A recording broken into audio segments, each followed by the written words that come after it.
takut akan nama kudusnya. Hikmat lebih berharga dari emas yang murni. Jangan hidup penuh kekhawatiran, terbanglah bagaikan raja wali. Yahweh telah nyatakan hikmat-Nya dalam Kristus. Hikmat ajarku jauhi dosa, pimpinku hidup dalam Roh-Nya. Harapan tujuannya di hati, hikmat menuntunku. Ku mau ikut teladan Yesus dan berjalan dalam hikmat, berlari pada tujuan hidup yang berkelimpahan.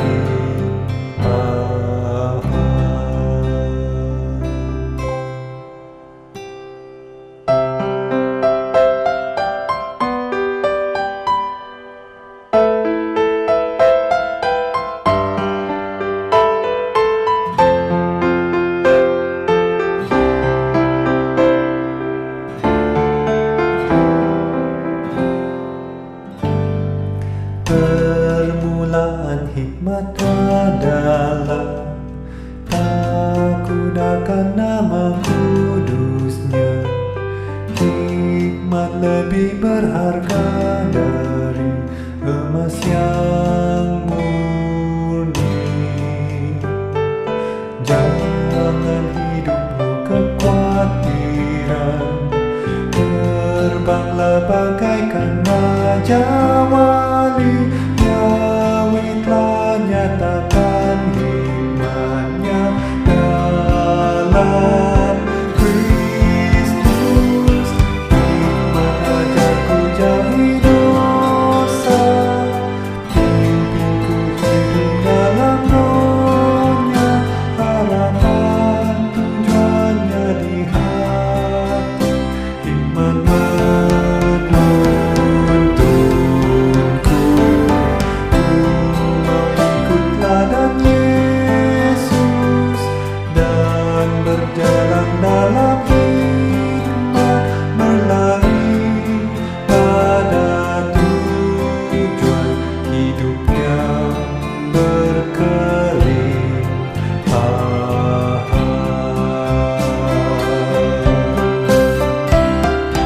Hikmat ajarku jauhi dosa, pimpinku hidup dalam Roh-Nya. Harapan tujuannya di hati, hikmat menuntunku.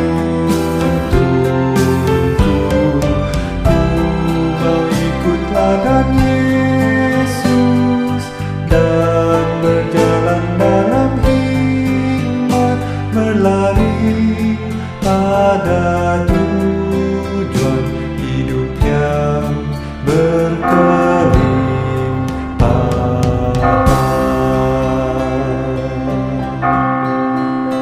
Hidup yang berkelimpahan.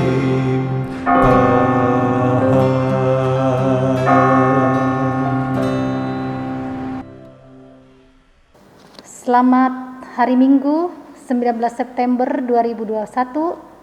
Kepada Bapak, Ibu, Saudara, dan anak-anak, selamat beribadah bersama di pagi yang indah ini bersama Gereja Toraja Jemaat Bandung. Dengan tema kita pada hari Minggu yang kudus ini adalah hikmat membawa damai, kakinaan umpabu utuh kamarampasan. Kita menyanyi dari PKJ nomor 11 ayat 1 sampai 3 untuk menyambut ibadah hari Minggu kita pada pagi hari ini. Inilah hari Minggu.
kepadanya, menyembah serta sujud. Mari datang bersyukur atas kasih karunia-Nya.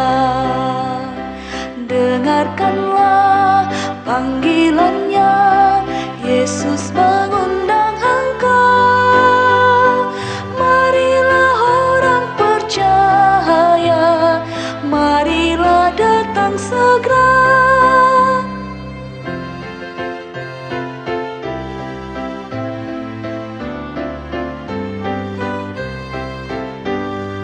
Biarlah firman Tuhan membentuk hidup kita, menyatakan kasih-Nya ke seluruh penjuru dunia.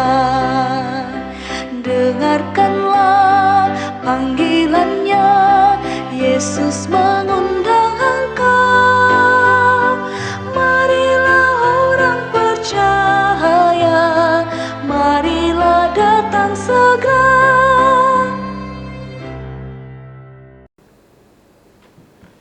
Bapak dan Ibu, saudara-saudara, kita tahbiskan ibadah kita.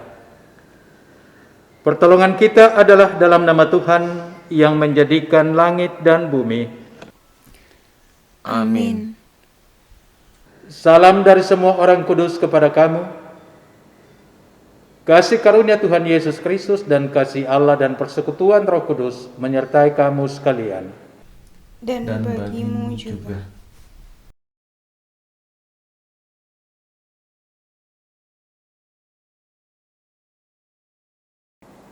Kita akan bermazmur secara berbalasan yang terambil dari Mazmur Pujian pasal 1 ayat 1 sampai dengan ayat yang ke-6.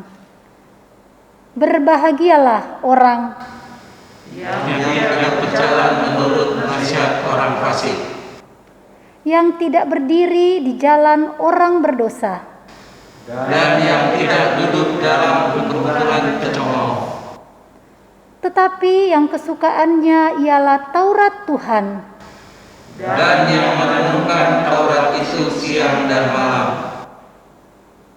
Ia seperti pohon yang ditanam di tepi aliran air, Yang menghasilkan buahnya pada musimnya. dan yang tidak layu daunnya. Apa saja yang diperbuatnya berhasil.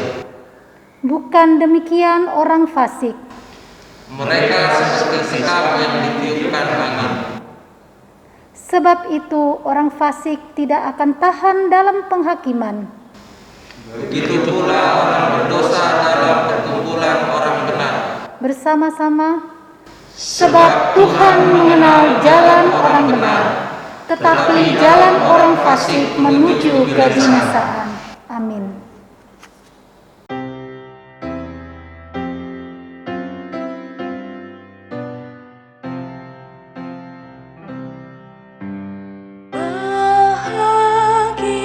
Bahagialah yang di jalannya tak ikut orang fasik dunia, tidak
Saudara-saudara, dengarkanlah perintah mengasihi dari Matius 22 ayat 37 sampai 40. Jawab Yesus kepadanya, "Kasihilah Tuhan Allahmu dengan segenap hatimu dan dengan segenap jiwamu dan dengan segenap akal budimu. Itulah hukum yang terutama dan yang pertama. Dan hukum yang kedua yang sama dengan itu ialah, kasihilah sesamamu manusia seperti dirimu sendiri. Pada kedua hukum inilah tergantung seluruh hukum Taurat dan kitab para nabi." Amin.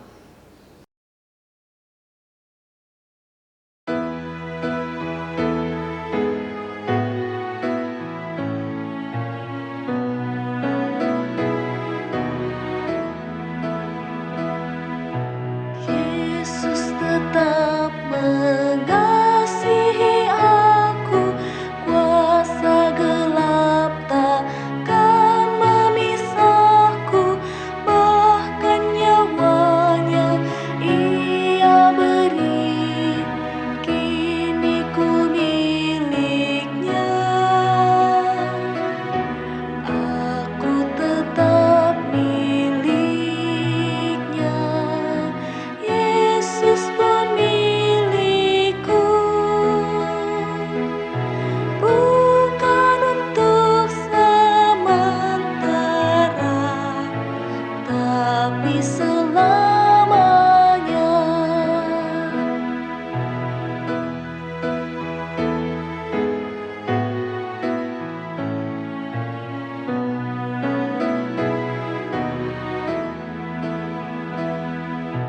Limpah meruah sukacitaku, Yesus membuka rantai dosaku, oleh darahnya ku ditebus, kini ku miliknya.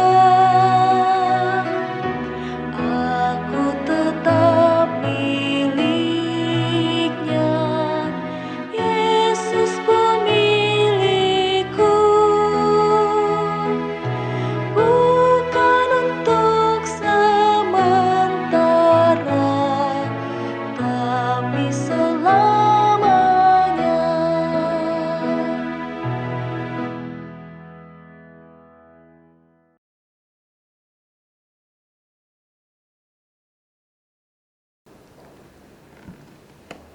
Saudara-saudara yang dikasihi Tuhan,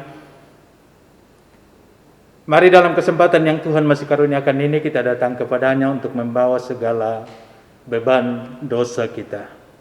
Kita berdoa. Ya Bapa di sorga, kami mengaku kepadamu bahwa kami telah berdosa dalam pikiran, perkataan, perbuatan, dan sikap hidup yang tidak sesuai dengan kehendak-Mu. Jika Engkau ya Bapa mengingat-ingat kesalahan kami, Tuhan, siapakah yang dapat tahan? Ampunilah dan kasihanilah kami ya Tuhan. Amin. Saudara-saudara, kepada kamu sekalian yang datang ke hadapan Bapa memohon pengampunan dan pengasihannya, terimalah berkat dari Tuhan berdasarkan kesaksian Yohanes 3 ayat 36. Barang siapa percaya kepada Anak, ia beroleh hidup yang kekal. Tetapi barang siapa tidak taat kepada Anak, ia tidak melihat hidup, melainkan murka Allah tetap ada di atasnya. Amin.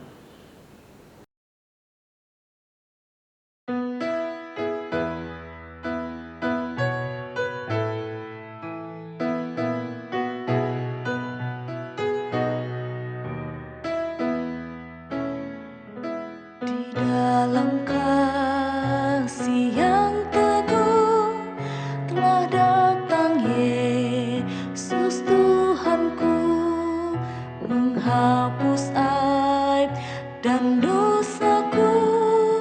Dia mengangkatku dari lembah, ku direngkuh dengan tangan yang lembut.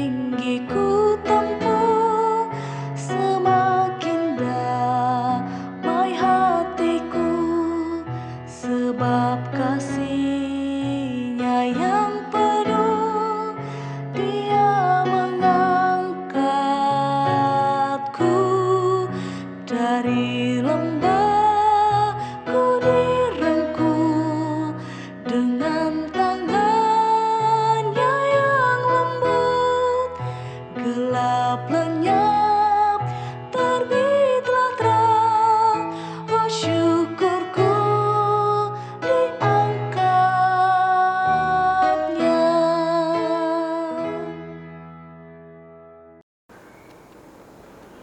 Mari Bapak Ibu serta anak-anak yang kekasih dalam Tuhan kita Yesus Kristus, kita memberikan persembahan syukur kita untuk memperluas kerajaan Allah, dan itulah sebagai bukti kita mengambil bagian di dalam pekerjaannya. Firman Tuhan yang mengantar kita dalam memberikan persembahan ini dari Mazmur 67 ayat 4. Kiranya bangsa-bangsa bersyukur kepadamu ya Allah. Kiranya bangsa-bangsa semuanya bersyukur kepadamu. Persembahan bisa kita transfer ke rekening jemaat atau langsung memakai QR code yang ditampilkan di layar kita. Sambil memberikan persembahan, kita memuji Tuhan dari PKJ 213 ayat 1 dan 2. Apakah yang kau lakukan?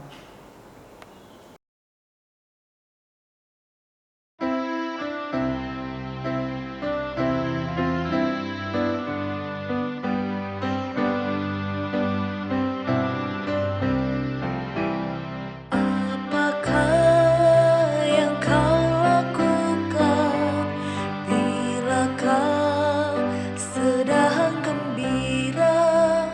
Apakah yang kau nyatakan bila duka mencekam? Janganlah engkau terlena rahasa yang memabukkan, atau larut dalam duka ketika datang cobaan. Kini hitung berkat Tuhan yang berlipat tak terkira, meskipun dalam cobaan ucap syukur padanya.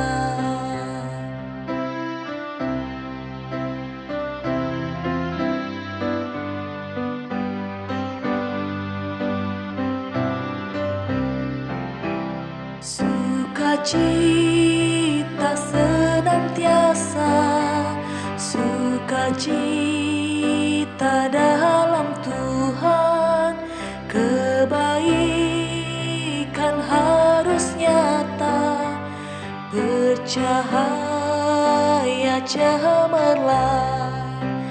Janganlah engkau khawatir tentang hidup apa jua, dan cemas harus berakhir, karena Tuhanmu dekat, dan nyatakan pada Tuhan keinginan dan pintamu dalam doa permohonan, dan ucapkanlah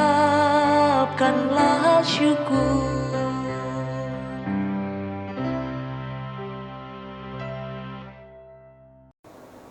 Mari kita mendoakan persembahan kita.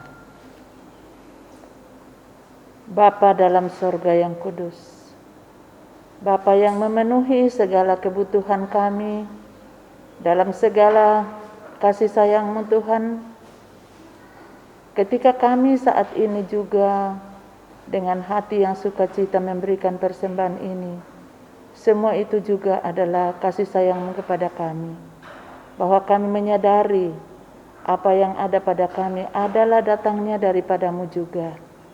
Kiranya ya Bapa, Engkau memberkati persembahan umat-Mu ini, Engkau memberkati anak-anak-Mu yang akan mengelola, yang akan memakai, supaya semua itu hati pikiran kami tertuju kepada-Mu Sang Pemberi, Yahova Jero di dalam kehidupan kami. Dan sekiranya Tuhan ada yang salah di dalam cara kami memberi, kiranya Roh Kudus-Mu terus mengingatkan kami, memberi yang sesuai dengan kehendak-Mu, memberi dengan ucapan syukur, memberi karena menjadi saluran berkat. Terima kasih ya Bapa, di dalam Tuhan kami Yesus Kristus, kami berdoa dan mengucap syukur padamu. Amin.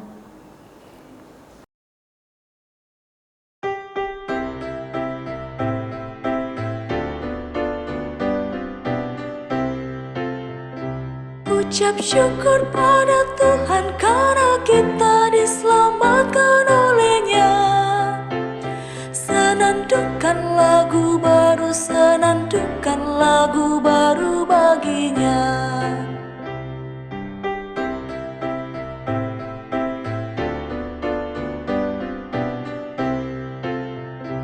Muliakan nama Tuhan karena kuasa-Nya abadi muliakan. Senandungkan lagu baru, senandungkan lagu baru bagi-Nya.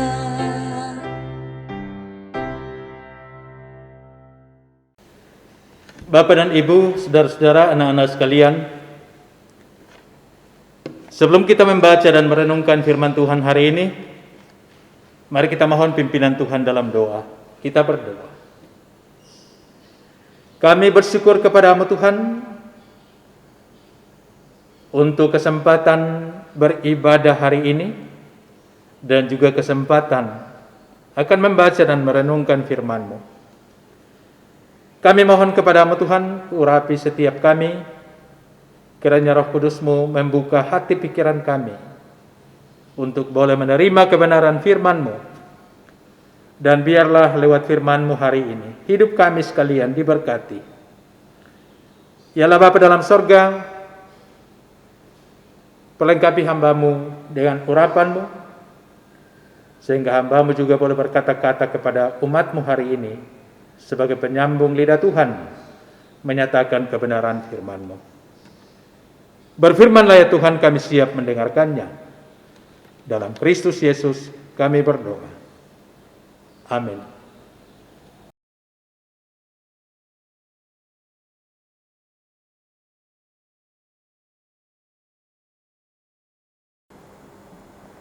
Kita akan membaca firman Tuhan pada pagi hari ini yang terambil dari 3 pembacaan. Pembacaan pertama terambil dari Amsal pasal 31 ayat 10 sampai 31. Pembacaan yang kedua terambil dari Yakobus 3 ayat 13 sampai dengan 18 yang merupakan bahan utama. Dan pembacaan yang ketiga terambil dari Markus pasal 9 ayat 30 sampai 37.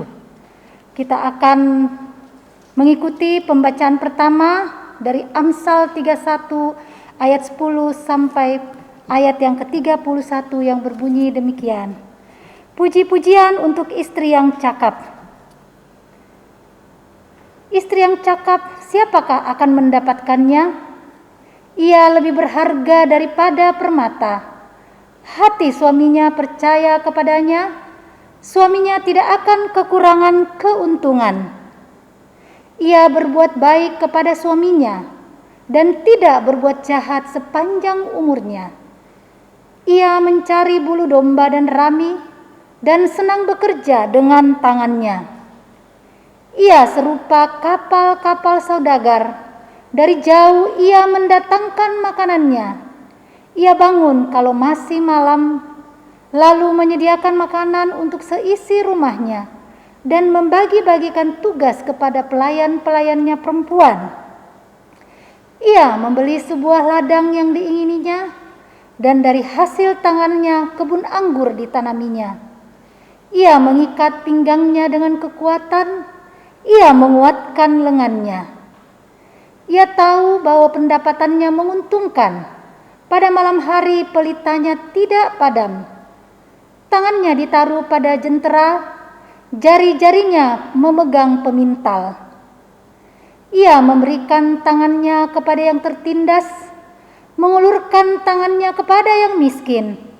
Ia tidak takut kepada salju untuk seisi rumahnya, karena seluruh isi rumahnya berpakaian rangkap. Ia membuat bagi dirinya permadani, lenan halus, dan kain ungu pakaiannya. Suaminya dikenal di pintu gerbang kalau ia duduk bersama-sama para tua-tua negeri. Ia membuat pakaian dari lenan dan menjualnya. Ia menyerahkan ikat pinggang kepada pedagang. Pakaiannya adalah kekuatan dan kemuliaan. Ia tertawa tentang hari depan. Ia membuka mulutnya dengan hikmat. Pengajaran yang lemah lembut ada di lidahnya. Ia mengawasi segala perbuatan rumah tangganya. Makanan kemalasan tidak dimakannya. Anak-anaknya bangun dan menyebutnya berbahagia. Pula suaminya memuji dia. Banyak wanita telah berbuat baik, tetapi kamu melebihi mereka semua. Kemolekan adalah bohong, dan kecantikan adalah sia-sia. Tetapi istri yang takut akan Tuhan dipuji-puji. Berilah kepadanya bagian dari hasil tangannya. Biarlah perbuatannya memuji dia di pintu-pintu gerbang. Amin.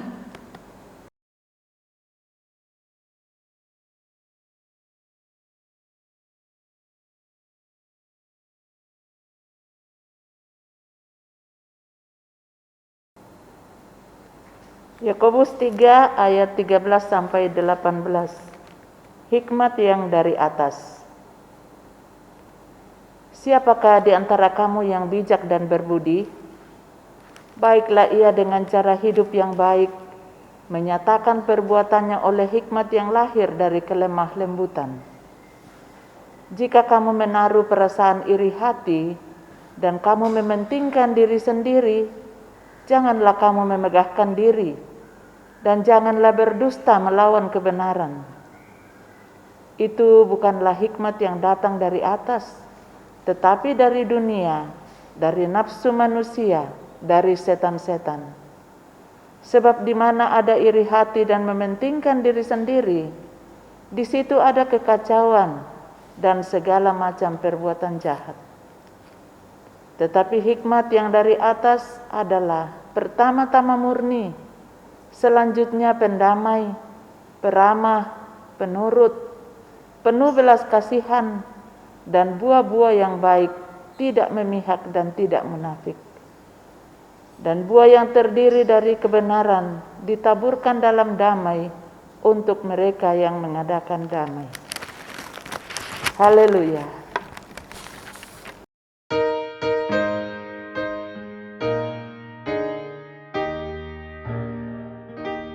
Haleluya, haleluya, haleluya.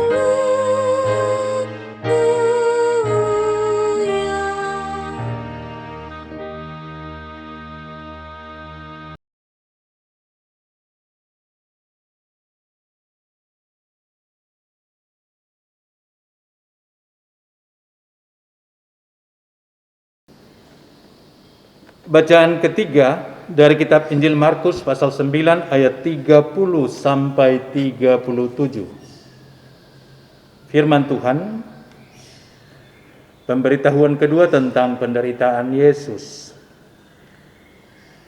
Yesus dan murid-muridnya berangkat dari situ dan melewati Galilea, dan Yesus tidak mau hal itu diketahui orang, sebab ia sedang mengajar murid-muridnya. Ia berkata kepada mereka, Anak manusia akan diserahkan ke dalam tangan manusia, dan mereka akan membunuh dia, dan 3 hari sesudah ia dibunuh, ia akan bangkit. Mereka tidak mengerti perkataan itu, namun segan menanyakannya kepadanya, siapa yang terbesar di antara para murid. Kemudian tibalah Yesus dan murid-muridnya di Kapernaum. Ketika Yesus sudah di rumah, ia bertanya kepada murid-muridnya, Apa yang kamu perbincangkan tadi di tengah jalan? Tetapi mereka diam, sebab di tengah jalan tadi mereka mempertengkarkan siapa yang terbesar di antara mereka. Lalu Yesus duduk dan memanggil ke-12 muridnya itu, katanya kepada mereka, jika seseorang ingin menjadi yang terdahulu, hendaklah ia menjadi yang terakhir dari semuanya dan pelayan dari semuanya. Maka Yesus mengambil seorang anak kecil dan menempatkannya di tengah-tengah mereka. Kemudian ia memeluk anak itu dan berkata kepada mereka, barang siapa menyambut seorang anak seperti ini dalam namaku, ia menyambut aku. Dan barang siapa menyambut aku, bukan aku yang disambutnya, tetapi Dia yang mengutus aku. Amin. Berbahagia setiap orang yang mendengarkan firman-Nya dan mau memeliharanya dalam hidup ini. Pujian, aku hendak tetap berhati tulus.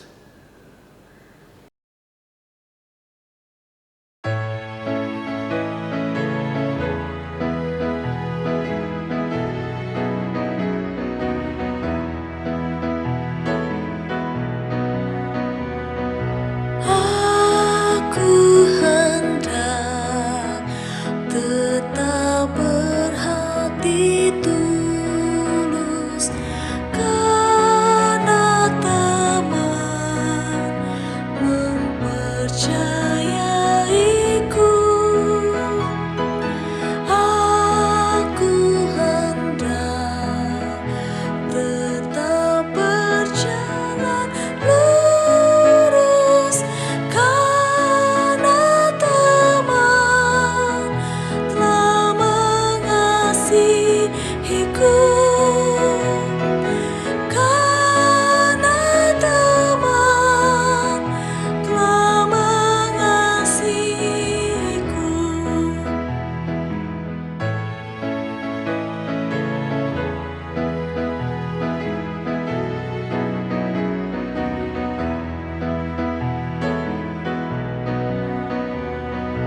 Aku hendak rendah hati selalu karena ku tahu betapa ku lemah. Aku hendak menolong sesamaku. Allah Esa selalu ku sembah.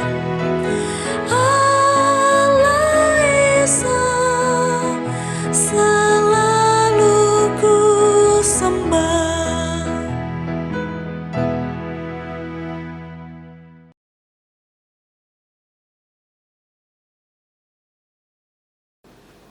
Bapak dan Ibu, saudara-saudara, anak-anak sekalian, dari bacaan kita hari ini, kita melihat sebuah pesan yang jelas bahwa kehidupan yang sejati adalah kehidupan yang senantiasa mengandalkan hikmat dari Allah, yaitu kehidupan yang senantiasa mencari Tuhan, yang diibaratkan seperti pohon yang ditanam di tepi aliran air, menghasilkan buah pada musimnya. Itu jelas dalam bacaan Mazmur. Nah, kehadiran orang percaya adalah kehadiran untuk berbuah, yaitu berbuah dalam kebenaran, untuk menyatakan kehidupan yang penuh damai. Karena itu tema kita untuk hari ini dan sepanjang 1 minggu ke depan adalah hikmat membawa damai. Kakinan umpabu utu kamarampasan. Saudara-saudara yang dikasihi Tuhan, apa itu hikmat? Ya, hikmat dapat diartikan kemampuan seseorang untuk memberikan keputusan yang bijaksana dalam menghadapi sesuatu.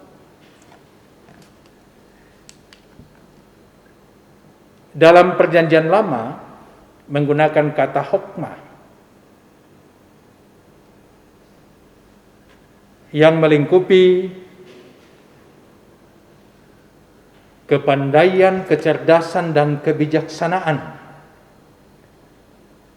Itu yang disebut dengan hikmat. Orang berhikmat itu orang pandai, orang cerdas, orang bijaksana. Nah, istilah ini dalam masa sebelum pembuangan lebih bersifat pengetahuan teknis dan praktis. Tetapi setelah pembuangan bersifat etis dan moral. Saudara-saudara, mari kita memperhatikan bacaan utama kita hari ini, dan ada dua hal yang hendak kita renungkan. Yang pertama adalah hikmat dunia mengacaukan. Hikmat dunia mengacaukan. Hikmat dunia adalah hikmat yang berasal dari pikiran manusia yang menimbang-nimbang kebenaran dan kejahatan. Kemudian ia menemukan sebuah rumusan yang menurut dirinya adalah sebuah kebenaran. Dalam ayat 15, itu bukan hikmat yang datang dari atas, tetapi dari dunia, dari nafsu manusia dan dari setan-setan. Jelas ayat 15 ini menunjukkan bahwa yang dimaksud dengan hikmat dunia yang mengacaukan itu adalah hikmat yang berasal dari manusia atau dari nafsu manusia dan dari setan-setan. Hikmat duniawi menuntun orang untuk menjadikan dirinya sebagai pusat yang berwujud pada sikap iri hati, mementingkan diri sendiri, menimbulkan kekacauan dan segala perbuatan jahat. Ayat 14 dan ayat 16 bacaan kita. Jika kamu menaruh perasaan iri hati dan kamu mementingkan diri sendiri, janganlah kamu memegahkan diri dan janganlah berdusta melawan kebenaran. Ayat 16. Sebab di mana ada iri hati dan mementingkan diri sendiri, di situ ada kekacauan dan segala macam perbuatan jahat. Dalam ayat 14 dan 16 ini, kita melihat bentuk-bentuk hikmat yang berasal dari manusia, yang berasal dari setan-setan, yang mengacaukan kehidupan bersama. Yang pertama adalah iri hati. Nah, iri hati ini adalah sikap senang melihat orang lain menderita, dan sikap tidak senang melihat orang lain diberkati. Ketika ada orang lain yang lebih dari dia, ia akan iri hati. Juga sikap mementingkan diri sendiri. Ini adalah sikap masa bodoh terhadap orang lain. Yang penting dirinya sendiri yang baik, enak, benar. Nah, sikap iri hati dan sikap mementingkan diri sendiri ini menimbulkan kekacauan dalam persekutuan. Juga lebih mewujud juga dalam berbagai bentuk kejahatan. Sikap iri hati dan mementingkan diri sendiri, jika termanifestasi, akan menimbulkan kekacauan dan segala macam perbuatan jahat. Nah, semua dampak hikmat duniawi ini sekali lagi menimbulkan kekacauan dalam kehidupan manusia. Karena hikmat duniawi, setiap orang hanya mementingkan dirinya saja. Bisa juga kita lihat dalam bacaan ketiga, Markus 9 ayat 32 dan 34. Mereka tidak mengerti perkataan itu, namun segan menanyakannya kepadanya. Tetapi mereka diam, sebab di tengah jalan tadi mereka mempertengkarkan siapa yang terbesar di antara mereka. Nah, konteks bacaan Markus 9 ini, bacaan ketiga, adalah Yesus mengajar murid-muridnya. Ia tidak mau diganggu. Tetapi murid-muridnya justru fokus dengan dirinya. Ia tidak fokus kepada pengajaran Yesus. Harusnya mereka membuka diri untuk meminta hikmat dari Tuhan, memahami apa yang Yesus katakan tentang penderitaan yang ia akan alami. Tapi justru sekali lagi, mereka fokus dengan diri mereka sendiri. Mereka sibuk mempertentangkan siapa yang terbesar di antara mereka. Dan ini kemudian ditegur oleh Yesus dan diajar oleh Yesus lebih jauh, bahwa yang mau menjadi yang terbesar itu haruslah menjadi yang terkecil. Nah, saudara-saudara, dari dampak hikmat duniawi ini, yaitu iri hati, mementingkan diri sendiri, kekacauan dan kejahatan, ini memberi dua pembelajaran kepada kita. Yang pertama, dosa dalam hati pasti akan memanifestasikan diri keluar menjadi dosa yang kelihatan. Sekali lagi, dosa dalam hati pasti akan memanifestasikan diri keluar menjadi dosa yang kelihatan. Karena itu berhati-hatilah. Jangan membuka hati untuk menjadi tempat hawa nafsu kita, setan berpijak untuk mempengaruhi hidup kita. Yang berikut, bahwa dosa yang satu selalu menarik dosa yang lain. Setan sering mengajak kita untuk berbuat dosa dengan kata-kata, satu kali ini saja. Ini trik lumrah dari setan. Karena setan tahu bahwa dosa yang satu selalu menarik dosa yang lain. Karena itulah Rasul Paulus dalam Efesus 4 ayat 27 mengingatkan, jangan beri kesempatan kepada iblis, atau dalam terjemahan lain, jangan beri setan tempat berpijak. Kalau Anda memberi kesempatan bagi iblis untuk berpijak, ia pasti akan menuntut kesempatan lain, tempat berpijak yang lebih luas, sampai setan menguasai hidup kita. Karena itu saudara-saudara yang dikasihi oleh Tuhan, agar kita terhindar dari kekacauan karena hikmat duniawi yang berasal dari hawa nafsu manusia dan dari setan-setan itu, maka jangan memberi tempat kepada setan untuk berpijak dalam hati kita.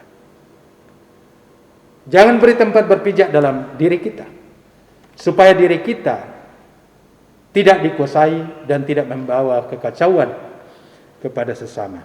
Ini pesan firman Tuhan yang pertama. Jangan memberi tempat kepada setan untuk berpijak dalam dirimu, supaya dirimu tidak membawa kekacauan. Yang kedua, saudara-saudara, hikmat dari atas atau hikmat dari Allah yang membawa damai. Ini tema kita di minggu ini ya. Hikmat dari atas atau hikmat dari Allah adalah pola pikir Tuhan, yaitu tata cara surgawi yang sangat kudus dan suci. Kalau kita meminta hikmat dari atas, yaitu hikmat dari Allah, artinya kita meminta agar cara dan pola pikir Allah itu, pola pikir yang kudus dan mulia itu, masuk ke dalam sistem berpikir kita. Jadi dengan hikmat dari Allah, hikmat yang dari atas itu, kita akan mampu memakai cara-cara Allah dalam memahami, menganalisa, memilih dan memutuskan apapun sesuai dengan cara Allah. Dalam ayat 17 Tetapi hikmat yang dari atas adalah pertama-tama murni. Selanjutnya pendamai, peramah, penurut, penuh belas kasihan, dan buah-buah yang baik, tidak memihak dan tidak munafik. Ayat ini menjelaskan dasar untuk memperoleh hikmat dan juga menjelaskan tentang bentuk-bentuk sikap yang berhikmat. Mari kita lihat ayat ini lebih jauh. Tetapi hikmat yang dari atas adalah pertama-tama murni. Murni berarti tidak ada campuran, tidak ada kotoran. Dalam hal ini, murni karena tidak ada motivasi yang salah atau tidak ada ketidakbenaran. Allah tulus dalam kasih-Nya kepada kita. Dan apa yang dirancangkannya dalam kehidupan ini adalah kebenaran adanya. Jadi dalam ayat 17 ini, kalau dikatakan pertama-tama murni, ini menunjukkan bahwa kemurnian dari Allah itulah yang akan memampukan kita juga murni tanpa dipengaruhi oleh nafsu kita dan juga oleh pengaruh buruk setan-setan. Jadi murni, sekali lagi tanpa motivasi yang salah dan tanpa ketidakbenaran.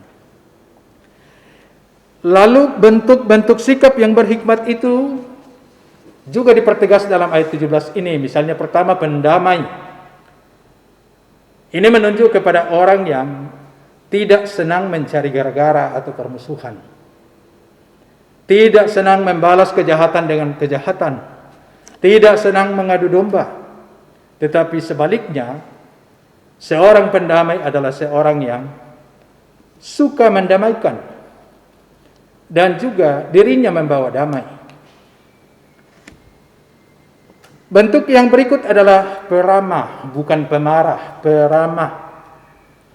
Kata Yunani yang diterjemahkan peramah adalah epiekes, yang dapat diterjemahkan lemah lembut atau ramah, atau penuh pertimbangan, baik budi. Selanjutnya, bentuk sikap yang berhikmat adalah penurut, bersifat tunduk. Ini menunjukkan ketundukan kepada Tuhan, kepada kebenaran firman Tuhan, dan kepada orang yang Tuhan tempatkan di atas kita, seperti orang tua kita, suami bagi istri, pemerintah, guru, dan lain sebagainya. Ini juga menunjuk kepada orang yang tidak keras kepala, yang mau mengubah pendiriannya karena nasihat orang lain. Itu masuk ke dalam orang-orang yang bersikap penurut. Selanjutnya penuh belas kasihan dan buah-buah yang baik, masih di ayat 17. Belas kasihan tidak boleh hanya dinyatakan dalam perasaan saja. Kasihan ya. Belas kasihan itu harus dinyatakan dalam tindakan praktis, tindakan nyata. Yaitu tindakan tidak sekedar iba, tetapi bertindak menolong orang yang dikasihani itu. Sikap yang berikut adalah tidak memihak. Ini berarti bahwa orang itu selalu bersikap adil, baik terhadap dirinya pun terhadap orang lain. Selanjutnya tidak munafik, tidak bermuka dua, tidak suka bersandiwara. Di sini mulutnya manis, di belakang lain cerita. Selanjutnya juga adalah rendah hati. Ini di ayat 13b. Baiklah ia dengan cara hidup yang baik menyatakan perbuatannya oleh hikmat yang lahir dari kelemah lembutan. Ada kerendahan hati. Jadi saudara-saudara, dalam ayat 17 ini kita melihat daftar sikap hikmat yang berlaku dalam kehidupan umat. Pertama, murni hatinya, pendamai, peramah, penurut, penuh belas kasihan dan buah-buah yang baik, tidak memihak, tidak munafik, dan selalu rendah hati. Saudara-saudara yang dikasihi oleh Tuhan, dalam Mazmur 1 ayat 3, ia seperti pohon yang ditanam di tepi aliran air yang menghasilkan buahnya pada musimnya dan yang tidak layu daunnya, apa saja yang diperbuatnya berhasil. Menurut Mazmur 1 ayat 3, orang yang berhikmat adalah orang yang tertanam kuat pada Tuhan, sehingga tidak kekurangan apapun, tidak kekurangan spirit, tidak kekurangan kekuatan, dan tidak kekurangan segala daya untuk terus menghasilkan buah-buah kebaikan bagi kehidupan bersama. Juga dalam Amsal 31 ayat 10 sampai 29 bacaan pertama.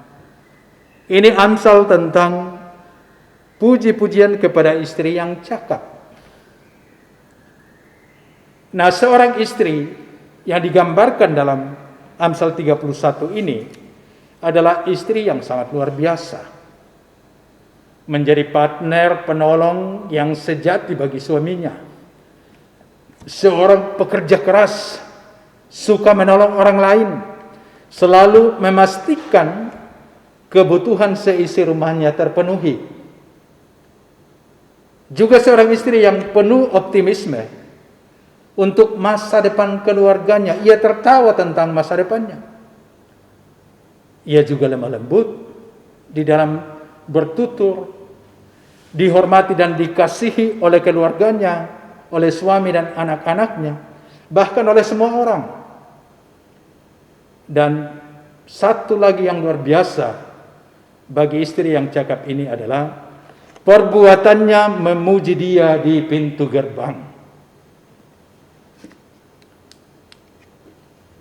Nah, saudara-saudara, hikmat yang dari Allah itu sangat luar biasa. Pertanyaannya adalah, bagaimana kita bisa mendapatkan hikmat yang dari atas atau hikmat yang dari Allah itu? Bagaimana caranya kita mendapatkannya? Dalam Amsal 9 ayat 10, permulaan hikmat adalah takut akan Tuhan. Dan mengenal yang Maha Kudus adalah pengertian. Takut akan Tuhan dan mengenal yang Maha Kudus adalah permulaan hikmat. Itu berarti hikmat itu bersumber dari atas, dari Allah, dari yang Maha Kudus. Nah, untuk mendapatkannya, kita harus memintanya dalam iman kepada Allah dengan penuh kepercayaan, tidak ragu, agar pikiran kita dikuasai oleh pikiran Allah yang selanjutnya akan menuntun kita untuk bertindak sesuai dengan hikmat Allah itu. Dengan hikmat Allah memungkinkan kita dapat merespon dengan baik dan benar setiap hal yang kita hadapi dalam hidup ini. Nah, jadi bagaimana kita mendapatkan hikmat dari Allah? Takutlah akan Tuhan. Lalu pertanyaan selanjutnya, bagaimana mengalami hikmat yang dari Allah itu? Bagaimana mengalami hikmat yang dari Allah itu? Pertama, belajarlah firman Tuhan. Kita perlu belajar firman Tuhan dan mau berkorban waktu, tenaga, pikiran, bahkan uang untuk bisa belajar firman Tuhan. Dengan belajar firman Tuhan kita semakin mengerti dan semakin menyerap pikiran-pikiran Allah lewat firman-Nya, perasaan-perasaan Allah lewat firman-Nya, kasih-Nya, kebaikan-Nya. Nah, sehingga semua itu bisa mempengaruhi pikiran kita, hidup kita. Dan pada titik itulah hikmat Allah akan mewujud lewat kehidupan kita sehari-hari. Jadi bagaimana mengalami hikmat dari Allah? Belajarlah firman Tuhan. Yang kedua, minta hikmat dari Allah. Yakobus 1 ayat 5. Tetapi apabila di antara kamu ada yang kekurangan hikmat, hendaklah ia memintanya kepada Allah, yang memberikan kepada semua orang dengan murah hati dan dengan tidak membangkit-bangkit, maka hal itu akan diberikan kepadanya. Tuhan berjanji bahwa kalau saya kekurangan hikmat, kita harus memintanya kepada Tuhan dengan iman. Tuhan pasti akan memberikannya kepada saudara dan kepada saya. Pertanyaannya, pernahkah kita berdoa meminta hikmat? Jangan-jangan yang terus kita minta adalah kekayaan, materi, kesehatan, tapi lupa minta hikmat.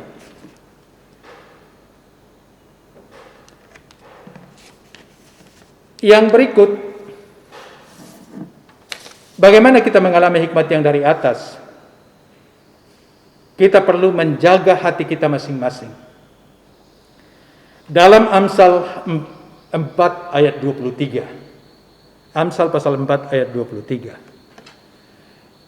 Jagalah hatimu dengan segala kewaspadaan, karena dari situlah terpancar kehidupan. Kalau saudara dan saya memiliki hikmat yang dari atas, jangan mengira bahwa setan tidak akan terus-menerus berusaha untuk memasukkan hikmatnya, yaitu iri hati, egois, ke dalam hati saudara dan ke dalam hati saya. Kalau Tuhan sudah memberi hikmat kepada kita, telah menaruh hikmat itu dalam pikiran dan hati kita, catatan terakhir adalah jagalah hatimu dengan segala kewaspadaan. Karena iblis bisa saja mencabut hikmat itu dan menggantinya masuk dengan hikmatnya sendiri, sehingga kita tertarik lagi, terbawa lagi kepada sikap-sikap iri hati, menang sendiri dan lain sebagainya. Sekali lagi, bagaimana kita mengalami hikmat yang dari atas? Yang ketiga adalah menjaga hati kita masing-masing.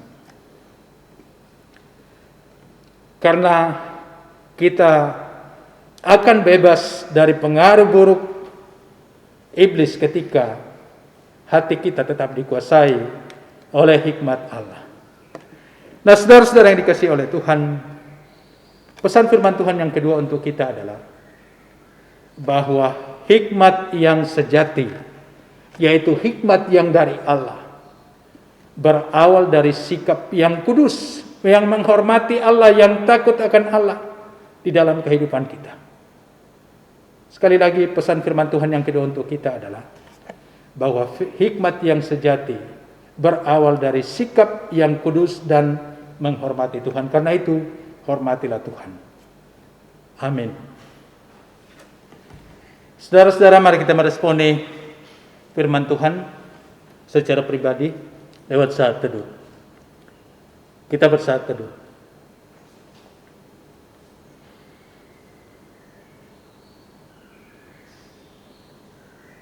Mungkin hidup kita memang masih dipenuhi oleh hikmat manusiawi kita. Hikmat yang dipenuhi nafsu manusiawi kita, dipenuhi oleh kuasa setan-setan, sehingga menuntun kita pada sikap iri hati, menang sendiri, dan pembawa kekacauan di lingkungan kita. Tapi syukur kepada Allah lewat firman hari ini,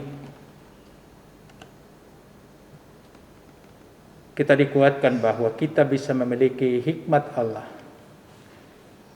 dengan cara takut akan Allah.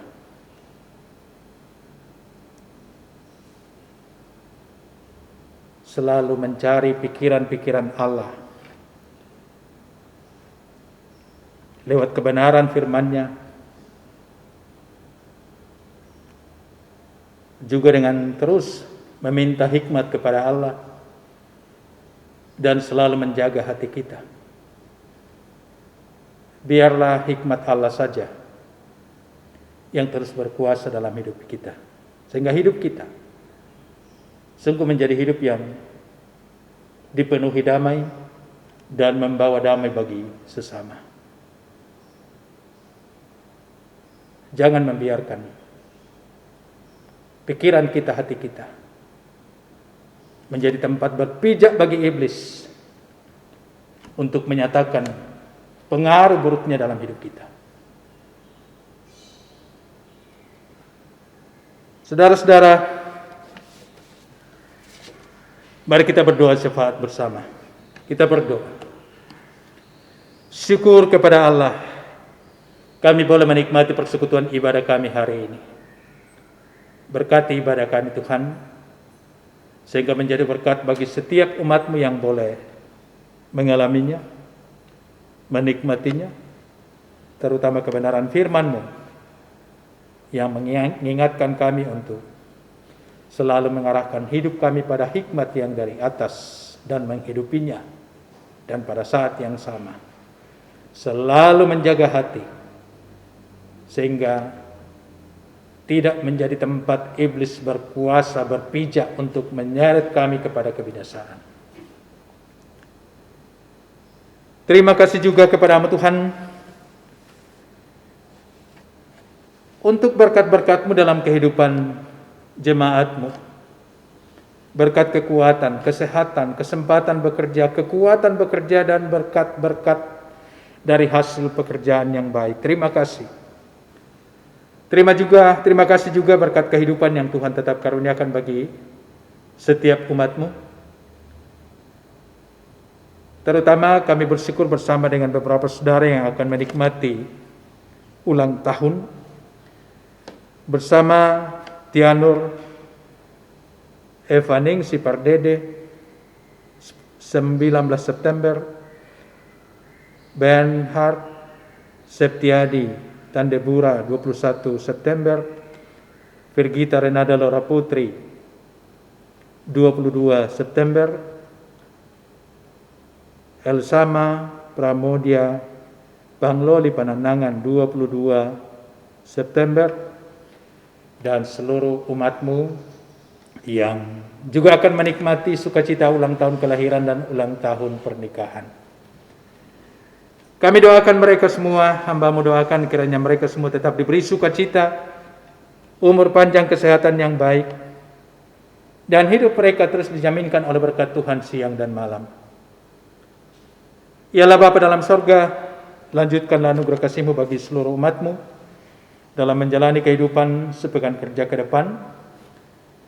Perlengkapi mereka dengan kesehatan, kekuatan, umur panjang, dan sukacita dalam menjalani hidup di berbagai aktivitas yang mereka lakukan. Berkati mereka dalam pekerjaan masing-masing di berbagai bidang pengabdian, baik yang ada di Kota Bandung pun di tempat-tempat yang lain. Berkati juga di tengah-tengah kehidupan setiap rumah tangga.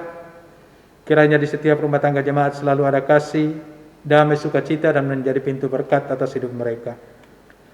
Berkati juga perjuangan di setiap keluarga-keluarga. Berkati para orang tua, opa, oma dalam menikmati usia indah.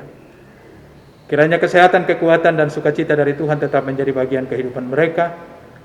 Juga kepada para suami istri dalam tanggung jawab membangun kehidupan rumah tangga, Tuhan menolong mereka.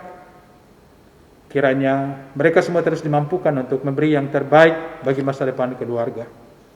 Anak-anak dalam perjuangan yang masih kecil dalam masa-masa bertumbuh, Tuhan berkati. Yang sementara berjuang lewat pendidikan, kiranya Tuhan menolong, memberi kemampuan kepada mereka untuk terus belajar, mengisi hidup mereka menuju masa depan yang Tuhan rancangkan. Juga yang sementara mencari pekerjaan, bagi anak-anak-Mu Tuhan buka jalan. Dan sekali lagi yang sudah bekerja di berbagai tempat, Tuhan menolong, Tuhan memampukan. Ya Allah Bapa dalam sorga, kami juga berdoa secara khusus untuk saudara-saudara kami yang sakit. Kami doakan Ibu Rika Dartika, Bapak Yanto, Opa Rahel, Papa Enso, anak kekasih Enso dan Seto, juga Saudara Andre dan juga Saudara Arnold. Berkati hamba-hambamu dalam masa-masa pemulihan. Kiranya pada saatnya mereka semua boleh menikmati pemulihan sempurna dari Tuhan. Ya Allah Bapa dalam sorga, berkati juga jemaatmu dalam rencana pelayanan ke depan, juga Gereja Toraja dalam rencana pelaksanaan sidang Sinode Am tanggal 18 sampai 22 Oktober mendatang. Kiranya kesempatan terbaik Tuhan karuniakan. Juga berdoa untuk pemerintah, bangsa dan negara kami. Kami bersyukur bahwa lewat tuntunan Tuhan, pemerintah kami terus bergerak, dan kami bersyukur bahwa pandemi semakin hari semakin menurun. Terima kasih Tuhan untuk hal ini, dan kami berdoa kiranya ke depan keadaan yang lebih baik boleh kami nikmati, karena itu mampukan pemerintah kami, semua aparatur negara, tentara, polisi, dan semua pihak komponen bangsa ini. Tuhan berkati. Ya Allah Bapa dalam sorga, berkati semua hamba-hambamu yang boleh mengangkat pelayanan bersama hari ini, baik itu majelis gereja, tim multimedia, pemusik, kantoria. Kiranya mereka semua terus diberkati dalam pelayanan, dalam keluarga, dan sukacita mereka melayani Tuhan selalu ada. Ya Allah Bapa dalam sorga, segala hal yang menjadi kerinduan kami bersama, kerinduan pribadi-pribadi, kami nyatakan di hadapan-Mu, Tuhan yang mewujudkan bagi setiap kami, bagi persekutuan kami, bagi kehidupan bersama, sesuai dengan rancangan Tuhan sendiri. Inilah doa kami Tuhan, syukur kami. Semuanya kami sampaikan kepada Tuhan hanya beralaskan kasih Kristus Yesus. Itulah Tuhan dan Juru Selamat kami yang sudah mengajar kami berdoa bersama. Bapa kami yang di sorga, dikuduskanlah nama-Mu, datanglah kerajaan-Mu, jadilah kehendak-Mu di bumi seperti di sorga. Berikanlah kami pada hari ini makanan kami yang secukupnya, dan ampunilah kami akan kesalahan kami, seperti kami juga mengampuni orang yang bersalah kepada kami. Dan janganlah membawa kami ke dalam pencobaan, tetapi lepaskanlah kami daripada yang jahat. Karena Engkau yang punya kerajaan dan kuasa dan kemuliaan sampai selama-lamanya. Amin.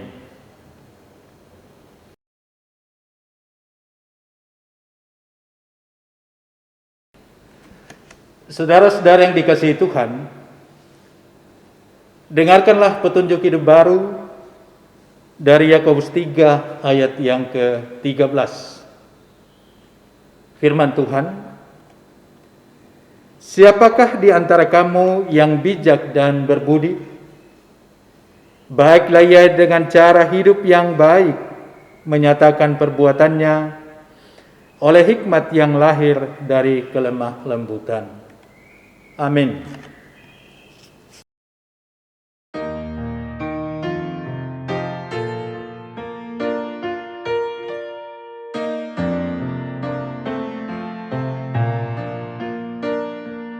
Makin serupa Yesus Tuhanku,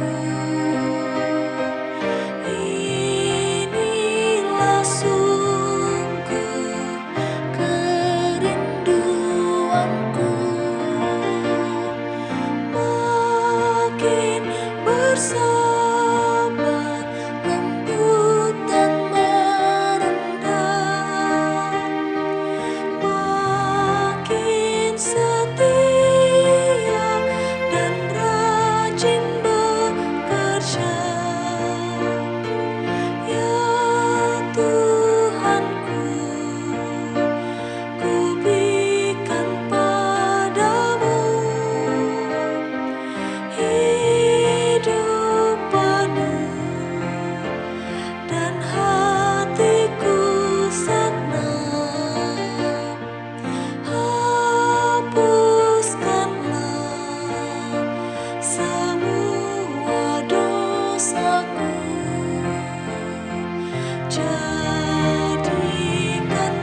tetap.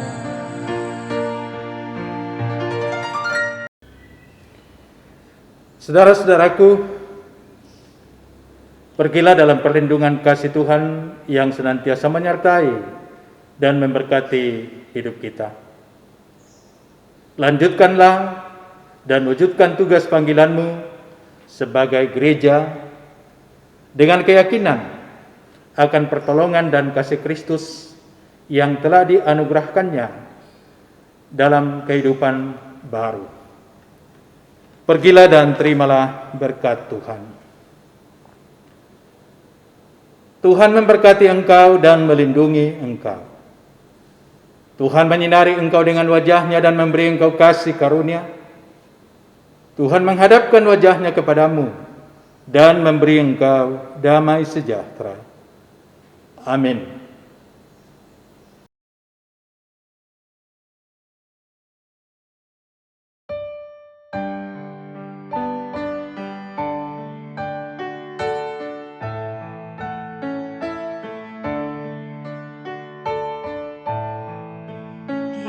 Yesusku, Juru Selamatku, Tuhanku, Muhalisku, tumpuan pengharapanku dan perisai perlindunganku. Tatkala hidupku sehendu dan hatiku pilu, Tuhanku Yesus ku seru dan jiwaku tenang dan teduh. Setiap langkahku tempuh, ku toleh Tuhanku. Setiap hasratku gelut, ku tanya Tuhanku. Ke dalam kasih penebus ku berserah selalu. Tiada lagi takutku walau hidup penuh seteru.